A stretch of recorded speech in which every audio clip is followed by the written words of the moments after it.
তেল কড়াই হেসেলে এক ভিন্ন ধরনের মাছ দেখার জন্য সবাইকে আমন্ত্রণ। আসসালামু আলাইকুম। আজ একটা নতুন মাছ নিয়ে আমি হাজির হয়েছি। এটা সামুদ্রিক মাছ।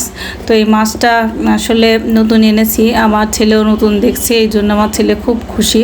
সে বারে বারে মাছটাকে নাড়ছে ঘাটছে। তো এই মাছের কাঁটাগুলো তেমন গায়ে আঁশ নেই, হালকা। তো এটা লেজটা অনেক শক্ত, অনেক খুবই শক্ত। তো এখন এই মাছটা আমরা রান্না করব কুটে।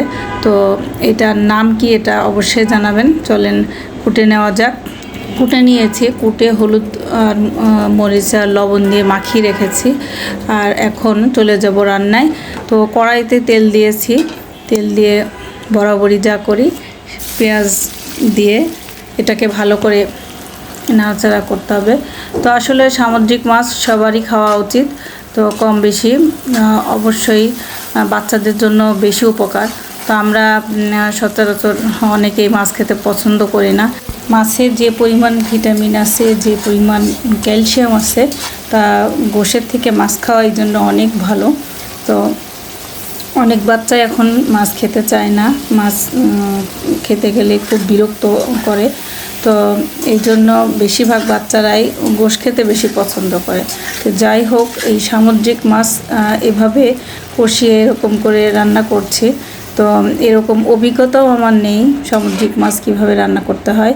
তো আপনারা অবশ্যই শেয়ার করবেন সামুদ্রিক মাছ কীভাবে রান্না করলে বেশি ভালো লাগে। তো এইভাবে মাছটা রান্না করেছিলাম। আর এর মাথাটাও অনেক শক্ত আর লেজটা বেশি শক্ত। তো রান্নার শেষ মুহূর্তে অনেকগুলো কাঁচামরিচ ছিটিয়ে দিয়েছি, দিয়ে তারপরে কড়াইয়ের দুই কান ধরে একটু ভালো করে ঝাঁকিয়ে দেব।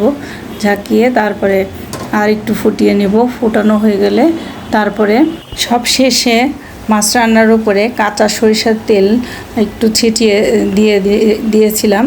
তারপরে আবার কান ধরে ভালো করে ঝাঁকিয়ে তারপরে এটাকে আর একটু হালকা আঁচে দমে রেখে দিয়েছিলাম। ভালোই হয়েছিল, খেতে অনেক মজা হয়েছিল। আপনাদের কেমন লাগছে অবশ্যই জানাবেন। আর কেমন করে রান্না করতে হয় আরও সেটাও জানাবেন। আর ভালো লাগলে অবশ্যই লাইক কমেন্ট শেয়ার করবেন। আর আমার জন্য দোয়া করবেন। আল্লাহ তাআলা আপনাদেরকে সুস্থ রাখুন, ভালো রাখুন, এই প্রত্যাশায়। আল্লাহ হাফিজ।